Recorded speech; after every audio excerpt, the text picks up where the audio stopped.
Trying to knock me off my pod pivot, and I don't fucking appreciate it. Hit record. Hi, welcome to episode 23 of the Trey's Perspective.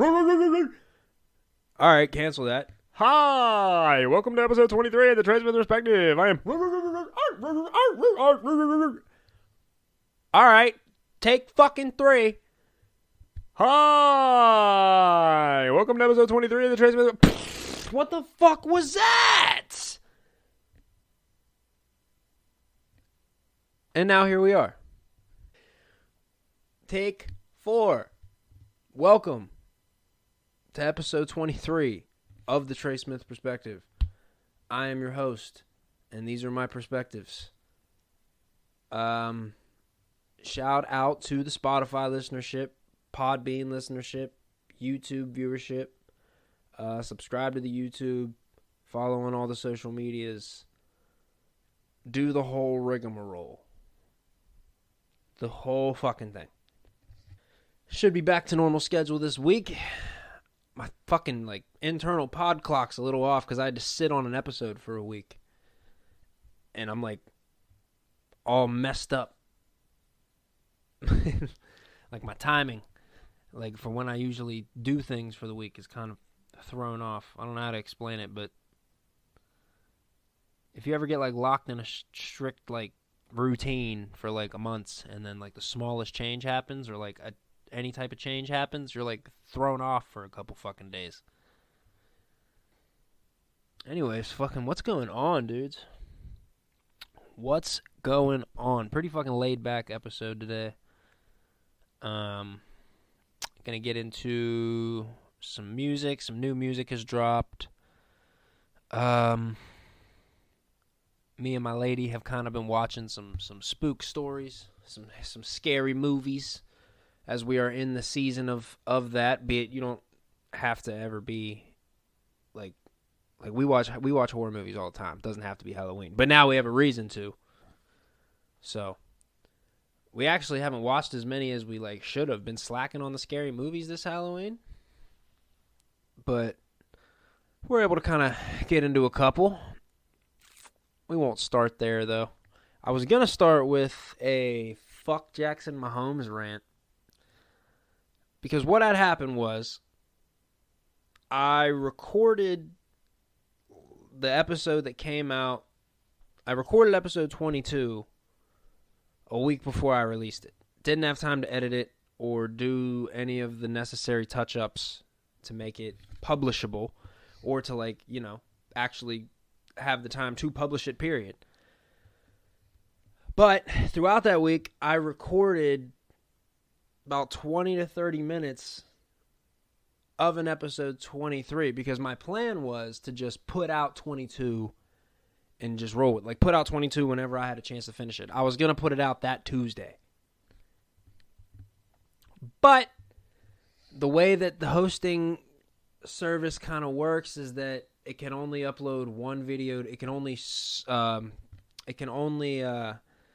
adapt one video. The word I'm looking for is escaping my head, and it's driving me absolutely bonkers, but you know what I mean. It can only transfer one pod audio into YouTube audio a week. So if I would have released it on Tuesday, I would have been locked into a Tuesday thing, and I didn't want to do that. I wanted to continue to release the pods on Sunday. So we just waited. We sat on it, edited early Sunday morning, and published the thing around 10, 11. But then I went back to listen to the episode 23 that I had listened to, and it just felt off. I don't know. It kind of threw me. I felt like the kind of best way to kind of get back in the mix of things is to just get back to the normal schedule, re-record whatever I had, and just jump to it. Problem is, I don't like repeating myself, dude, so I'm probably not going to say a lot of the same shit with the passion that I said it with before. And be it, this was I think a couple days after the actual incident had happened. So I went into a whole fucking thing about TikTokers and Jackson Mahomes, and they don't think of anybody but themselves, period, ever, in any scenario. And that's fucking true. I mean, Let me get stuck behind a fucking TikToker when I'm trying to get off an airplane. Or let me get stuck behind a TikToker when I'm just trying to wash my hands in the bathroom real quick. Or anytime I'm in a fucking hurry, let me run into a goddamn TikToker. Like, what drives me so fucking crazy about the Jackson Mahomes thing is we're weeks past it. And I'm just going to say this and fucking just move on. Because, like, it's not my brother. I don't have to fucking deal with it. But, like, you know that you're there. You're at the game. Chiefs versus Washington several weeks ago. You're at the game to honor Sean Taylor. You know that. Don't tell me you didn't know that, because you knew that. You're a social media conscious guy. You're the whole fucking TikTok gang. Don't tell me you're not on social media and not fucking informed. You know that. And in his apology pissed me off even more, because his apology said, I didn't mean to disrespect anybody. That's where they told us to stand. All right, so as we previously established, you knew what 21, the number 21 that you were standing on. Apparently you were told to stand there. That's fine if you were told to stand there. That's where you were told to stand. You still know that number that you're standing on is there to be honored today, retired. A man who was beloved by the fucking football community, took heads off, had his life taken from him wrongly, way too soon. Some would say before he even entered his fucking prime. You're standing on that dude's number, and you couldn't be bothered for fucking several hours to just think of anybody on the fucking face of the earth besides yourself, and you couldn't do it. You couldn't fucking do it. All that could go through your fucking head was, oh, if I did a TikTok right here, millions of views. Asshole. You're a fucking asshole. Douche, dick, ass, fuck, McClown, dickball, fuck facer. Piece of shit. You're a piece of shit. I'm already speaking too much about his fucking brother, but his brother's 21 years old and old enough to fucking be held accountable for his fucking bullshit fucking decisions. But he needs to sit the girlfriend down and be like, hey, quit speaking out of pocket to professional athletes on Twitter or about my fucking like colleagues. Like, these are like my coworkers. Like, even if they're not on my team, we're in the league, baby. We're all part of the shield. You're putting a target on my back for one, because you're pissing people off. Like, what are we doing? I'm not so mad at Mama Mahomes because that's average sports trash talking. But the constant bullshit from this dude's younger brother and his girlfriend is so annoying. And Mahomes is going to be around for a long time playing at a very high level. That can't be what follows him around his whole career, because it will eventually taint his legacy. If another instance like this happens, oh my God, dude. Like, what the fuck? Even if you're not going to think of anybody else in that situation, at least think of how it's going to make your brother look. Couldn't even do that. You're only in that situation because of how fantastic your brother is at the sport of football. Already considered a top 5 quarterback all time, and he's only been a starter for like 4 or 5 years. That's unfucking heard of. You're only in that position because of that dude, and you didn't give a fuck. Fuck that. I'm not talking about it anymore. The 20 minutes I had before, it was literally that. It was all that. I did my whole, hey, shout out to the Spotify listeners, Podbean listeners, YouTube viewership. And then I dove straight into the TikTokers for like 18 minutes. I tore the Demilos one, the fucking Addison Rae chick who's pretty cute one, the one that just does fucking, yeah, dude, I don't even want to talk about it. I don't even want to talk about it anymore. Scary stories to tell in the dark. Scary stories to tell in the dark. Movie. No, fuck that. We're not going to do that. We're not going to do that yet. We'll save that. Let's do music first. So that it's done and done. I'm going to go quick. The Weeknd single, Moth to a Flame. Good. You'll hear it on the radio for the next 20 years. Pink Sweats dropped a single. It's all right. I'm more so looking forward to the project. If you don't know Pink Sweats, he's an R&B singer. Check him out. Khaled dropped a single. Again, not bad. Big Sean dropped a single. Again, not bad. Not one that I'm probably going to go back to from Big Sean. What I do like is, well, again, I say that it kind of sounds like hate because I do like the collab. It's Big Sean and Hit Boy. And it sounds like, while I didn't, like, the song didn't jump out to me on first listen. It's good bars. Like, he's rapping, he's spitting that shit. Hit Boy doesn't miss. They're a good combo. I hold Big Sean to a pretty high tier. Like, I like Big Sean a lot. This didn't hit that for me. Like, he hasn't hit Dark Skies Paradise or Dark Skies, whatever that album's called. He hasn't hit that in a while to me. And that's always what I'm comparing any new Sean release to is Dark Skies, Finally Famous. I'm always comparing to that. And this didn't hit that. But what this did do was give me hope that, hey, he sounds energized. He sounds excited to be in the booth again. And he sounds like he's having fun making music. So while this might not have jumped out to me at first listen as like a amazing Big Sean song, I do think what's coming down the pipe, like if he's got a project coming, specifically if he's got a project with Hit Boy coming, it's going to be some fucking fire. Some fire. So I'm looking forward to that. Maxo Cream's album, Weight of the World. I discovered Maxo Cream in 2019 when he dropped Brandon Banks. I heard the song 3 a.m. with Schoolboy and Relays with Travis Scott on a random playlist, and I was hooked. And I really liked the Brandon Banks album. And on first listen, I liked this Weight of the World album.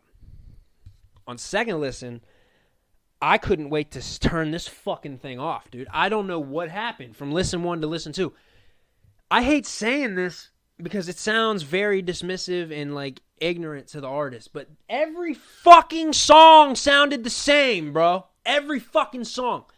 It made me mad to the point where I was like, oh, this fucking flow again. Oh, this cadence again. Like, he plays with the same 3 flows the whole album, and it started to weigh on me. Now, be it I was listening to it at work, and I was listening to it today at work, and to be honest with you, I had a pretty stressful day.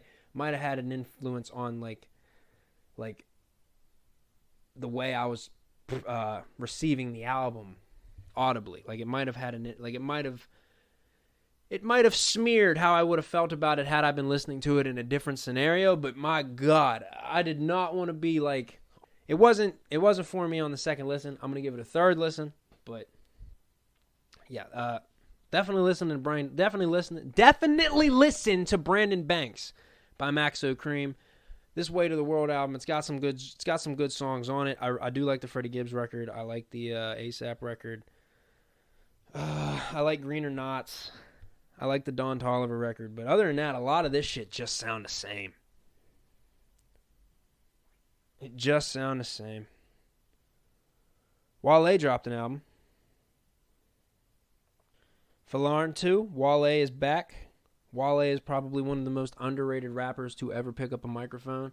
Yet, if Wale was ever to get into one of these versus battles, there's about an 80 to 90% chance that he would absolutely smoke them. Wale's discography is not to be played with. Specifically, the hits. Like, Wale's got hits. This album, I've only listened to it once. First listen, so I reserve the right to come back next week or a following week and change my mind. But it's just okay. It's just cool. I liked his last album better, I think. I definitely liked Wow That's Crazy better. And I liked Shine. I think this is better than Shine. But this is still a good project. Wale doesn't put out bad projects. He was just, I think, playing with some different flows on this one, and maybe they'll appeal to me on the second listen. The singles are on here: "Poke It Out with Cole," the Chris Brown record. There's a Rick Ross record right above the Chris Brown one, and I just combined their names to Chris Rock. Standouts for me off this project, though, New Balances, the intro, Beverly Boulevard, the outro, Caramel, Fluctuate, the Ross song. Definitely a good project. Hopefully it'll kind of grow on me a little bit more because I wasn't super crazy about it, but it's cool. It's cool. Like, it didn't, when I say super crazy about it, that sounds like hate, but no, it just didn't like grab me the way Wale albums normally do. Like, I like Wale a lot. Like, I don't know, any former high school athlete that grew up when Wale was like, that grew up when Ambition by Wale would play through the fucking loudspeakers before the games, when you're doing your fucking stretches before high school, on Friday nights before the games. For my ambition, easy to dream, a dream, no, it's harder to live it. It's just different. It's different when you hear that over the fucking. There's no way to not be a Wale fan for life after that. There's just not. Other than that, man, I think that's it for music this week. I've been on kind of a Cameron kick still. Oh yeah, I asked why is Ye wearing these fucking masks everywhere? This is again kind of an old topic. This is why I hate pre-recording pods, or like not pre-recording pods, but recording days in advance, because topics feel so stale to me after a while. I need to be on like what happened today and yesterday. Like that's. It's a bad habit I have, but it's kind of what I'm into when I'm fucking recording. Other than that, everything's kind of like boring for me to talk about. But why is Ye wearing these fucking masks, dude? Just put on a regular ass like hospital mask and a beanie, dude, and some aviators or something, some Ray-Bans. We won't even know it's you because we won't be looking. Well, at least like most of us. I'm sure someone will be like, "Oh my God, Kanye West!" But, like, when you're walking around looking like a serial killer, because that's what you look like in these fucking creepy-ass pale white masks where the lips don't move and shit, like, fam, what do you think? You think you're not drawing more attention to yourself? Obviously, that's what he wants. He wants more attention drawn to himself. But, like, I'm just saying. He acts like it's to hide himself, but it's doing exactly the opposite.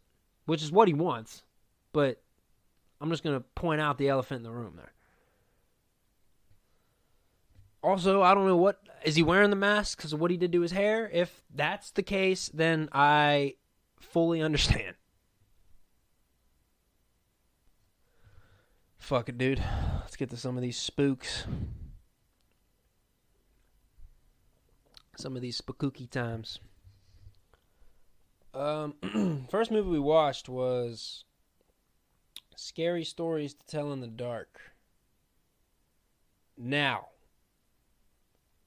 this movie, when I was going into it, I was apprehensive because it was PG-13. But I've seen some pretty good PG-13 horror movies, Insidious, shit like that, where I was like, all right, whatever, I'll give it the benefit of the doubt. Let's just roll. Now, Scary Stories to Tell in the Dark is a collection of horror stories, like about like different individual monster stories. What they did was they invented these kids to kind of push us through the narratives with, and they created a plot around these kids to help push us through the narrative and to kind of connect all of these stories into one movie. And for a while, the way they set it up, the way it was going, I was all for it. And the movie had me for a little bit. And it had some genuinely creepy parts in it. But where you start to lose me with these horror movies, dude, is when they start becoming so fucking predictable. Like when a certain character says, I think they're going to use it against me. Well, now they are. Why the fuck would you even say it? Or some dude, it's a haunted book. Dude smacks the book. Obvious camera pan to the book, back to guy. Dude's dying now. Or lady starts to say something as she's saying it, camera like goes underneath her, cut back to book, cut back to lady. You're dying now. Like, why so fucking predictable? We can't get any more creative at all. And then I felt like the ending, it just fumbled real hard. Like, it had like a 73% Rotten Tomatoes review, 77% critic or audience review. Like, what were y'all watching? This thing fucking infuriated me. And then none of the kids, like, died. They just were, like, pulled into, like, nothingness. The one kid was pulled through the wall, and the one dude was, like, swallowed whole by this freaky looking fucking, like, clay looking lady with no fucking, like creepy ass facial features. That was the scariest part of the movie, was that lady. But even then, like, it was so, like, watching him fucking run back and forth for fucking like 40 seconds, dude. Clean it up. Or, like, run around her. Why would you just keep trying to run around her? Like, They killed the kid that I liked, like, within, like, spoilers, but the movie's been out for fucking 2 years. Fuck you. They killed the kid that I liked, like 10 minutes into the movie, they kill the kid that I like. And then there's the obvious 2 that are obviously gonna fucking survive. Like, every single trope that annoys you in horror movies, or at least annoys me, happened in this movie, and I was done with it by the end of it. Like, the main chick, she basically got, like, sent back through time. Like, how the fuck are you all of a sudden fine? But you couldn't bring back your fucking friends? Like, by that logic, your friends should be fine too. But nah, just Ramon. Just the dude that she wants to fucking finagle. And then Hank Schrader's in it, dude. Poor Hank Schrader, dude. I don't even know. I couldn't even tell you what the purpose was of his fucking character. The movie annoyed the fuck out of me. Skip this one if you're gonna try. If you want to genuinely be scared, how about you skip this one? What I will say, we've done a lot of negatives. We've gone into a lot of negatives about it. The acting in it was good. The kids did a good job. The adults did a good job. The acting was great. Cinematography was good. Effects were good. But yeah, nah. Horror movies can't be that predictable, dude. It was literally every other scene. I was like, this is gonna happen. This dude's dead. And then 5 minutes later, literally, he copied my whole fucking flow. Word for word, bar for bar. Drake?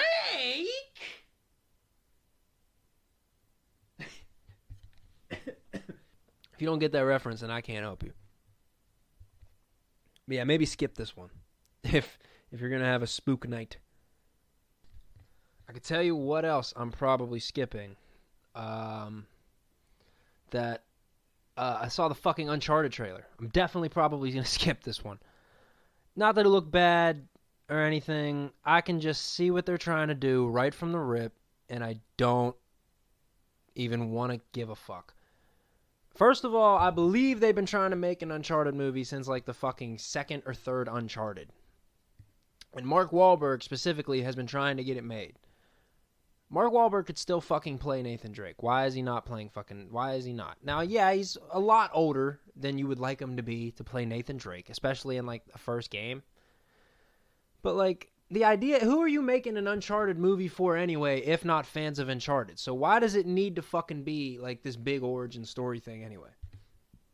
I'm not even that huge of an Uncharted fan. Like, I've played Uncharted 4. I've played some of Uncharted 3. I watched the playthroughs on Retro Replay of Uncharted 1 and 2, where Nolan North, who plays Nathan Drake, and Troy Baker play through them. I did watch those two.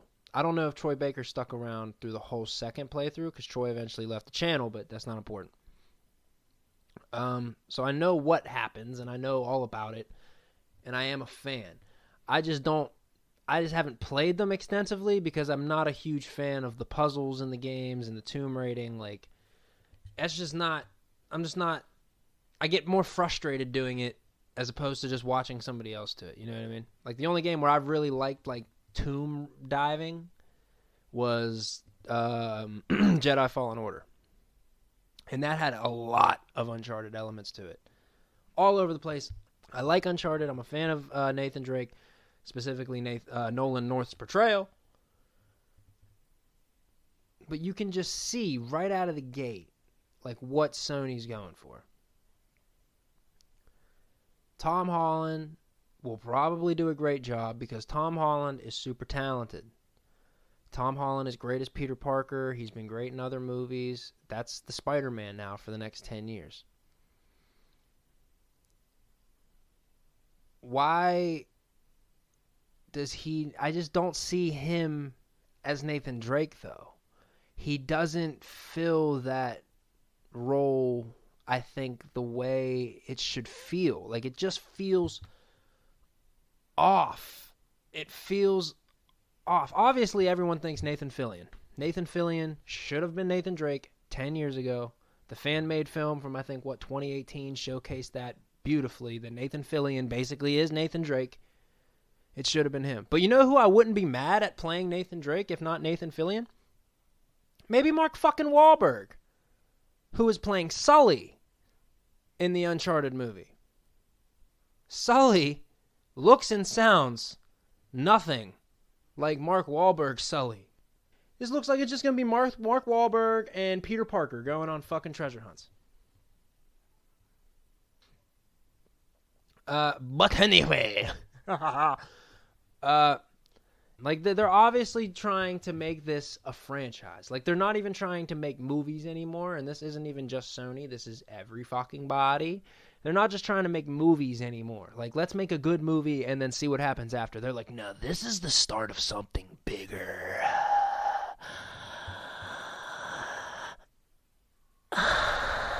Like, what? What?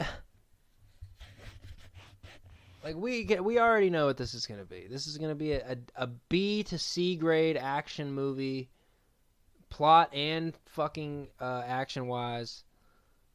Probably going to be an over-bloated kind of movie with a cliffhanger-esque ending that's going to make us want to come back for more.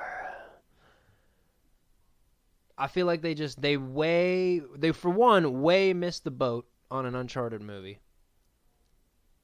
And two, on that boat that they missed is Nathan Fillion, who should have just been Nathan Drake already. Also, if Nolan North is not in the film in some capacity, that's wild. Why is Nolan North not Sully? Or something. Maybe he'll play Sam. But I think that's kind of disrespectful if you're gonna make him play his brother, who was only really in one game and was kind of retconned in there. I don't know, man. That's definitely one I'm probably going to avoid. Well, not avoid, but you know what I mean. I'm not going to run to the theater to see that one. I'm sure I will see the Uncharted movie, and I may even enjoy it. But it just didn't look... It looked like, oh, okay. Like, that was my thought after I watched the trailer. Was, oh, okay. And I don't like it. I had the same reaction when I seen the... Warner Brothers announces a Smash Brothers-esque game right after the Nickelodeon Smash Brothers-esque game does okay. Oh, okay. I see what you're doing. But immediately got kind of turned around when I seen Johnny Bravo might be one of the might be one of the characters on the roster, and I was like, make it now! Hey, little mama. Love Johnny Bravo, dude. Johnny Bravo's fucking classic.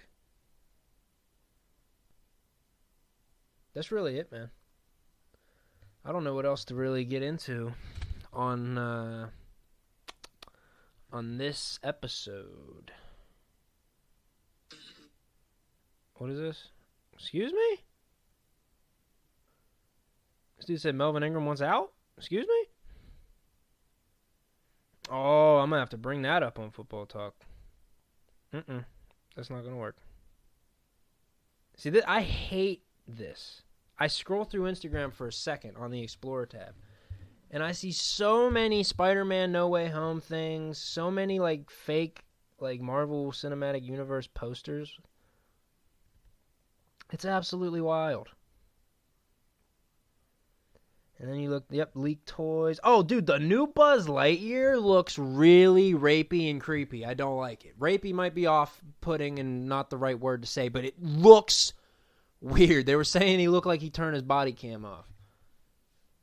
He looked like a racist. And this is another thing where I'm like, why are we replacing people for no reason? Tim Allen is perfectly capable of playing Buzz Lightyear in this fucking movie.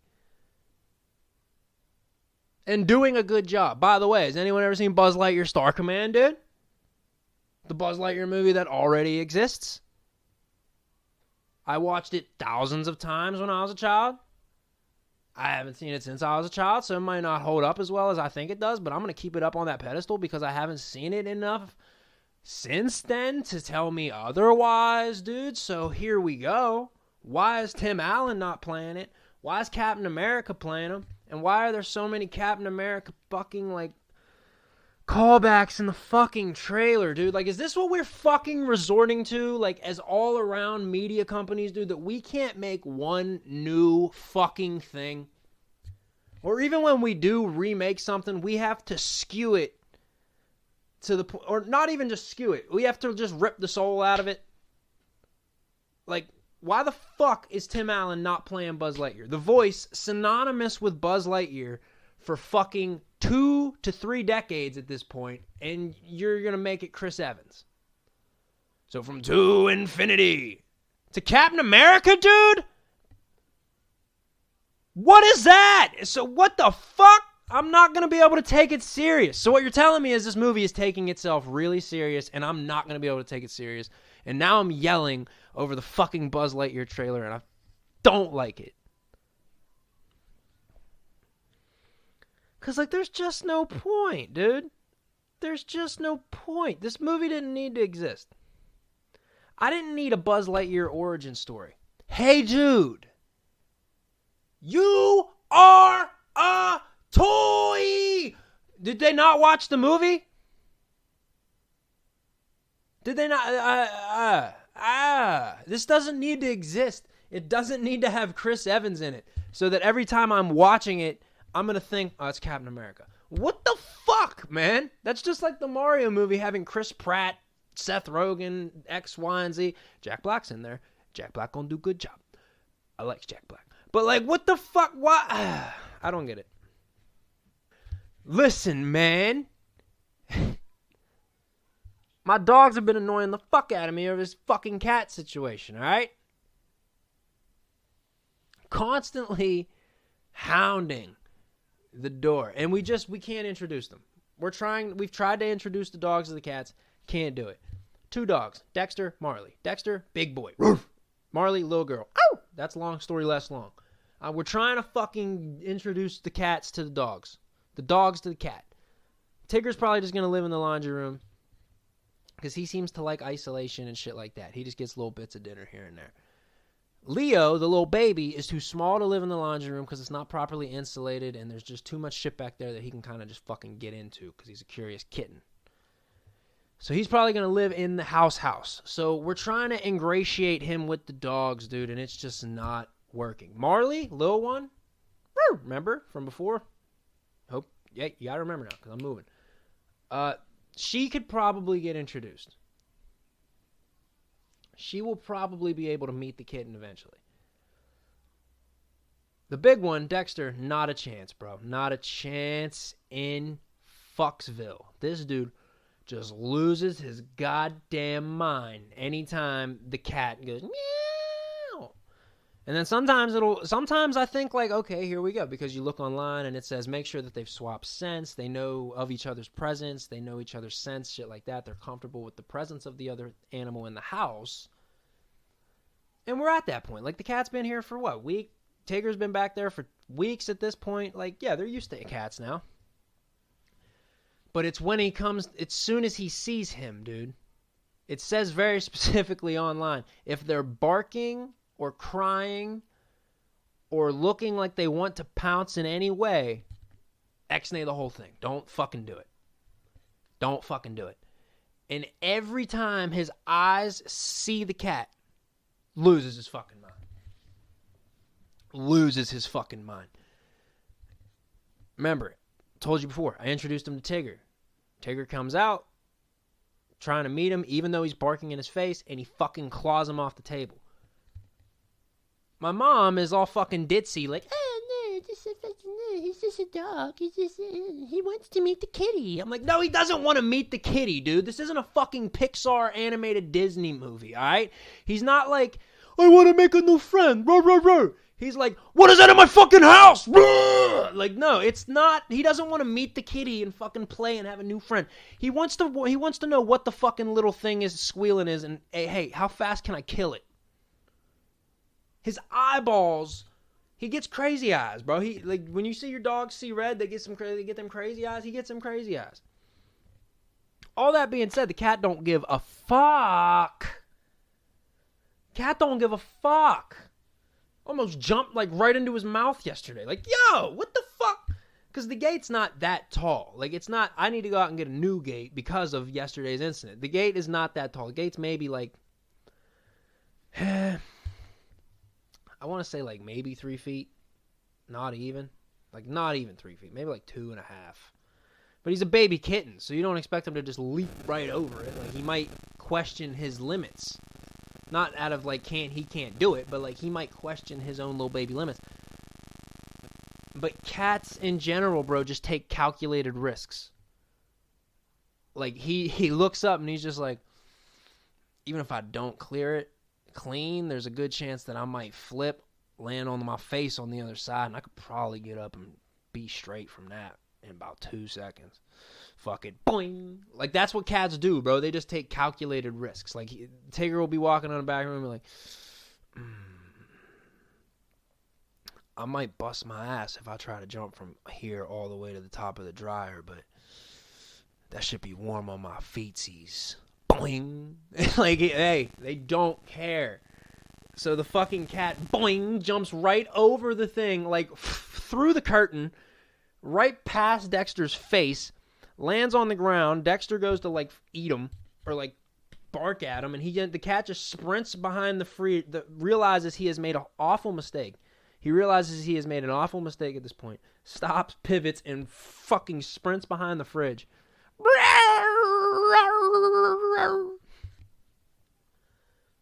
Now, I gotta fucking grab the dog, so I literally just, I grabbed the one end of his ass, and I spun him on the hardwood, and he spun back like 2 feet, and then I grabbed the other end of his ass, and I spun him around into the cabinet, and then I just boxed him out. I had pass set formation. I was shuffling right, shuffling left. I was shooting the hands. I could have been protecting Peyton Manning with my fucking, this form, dude. It was fucking fantastic. But point is, I don't know how much longer this cat's going to survive. We got to figure something out. I think we're just going to throw him in the living room, and then I'm going to buy a gate that I could put in the hallway leading into the living room that the humans of the house can just go through. And then I can maybe let the little dog through every now and then. But yeah, it's a fucked situation. Fucked situation. I think we might end it on that one. Once again, shout out to you guys. You guys are the best. Those of you that listen or don't listen, you're still the best. Hey, be a friend, tell a friend. Subscribe to the YouTubes, look out for football talk. Catch up on some past pods. And I'll see y'all next week, man. It's getting cold out there. Bundle the fuck up, dude. It's getting chilly. And I'll catch y'all later, man.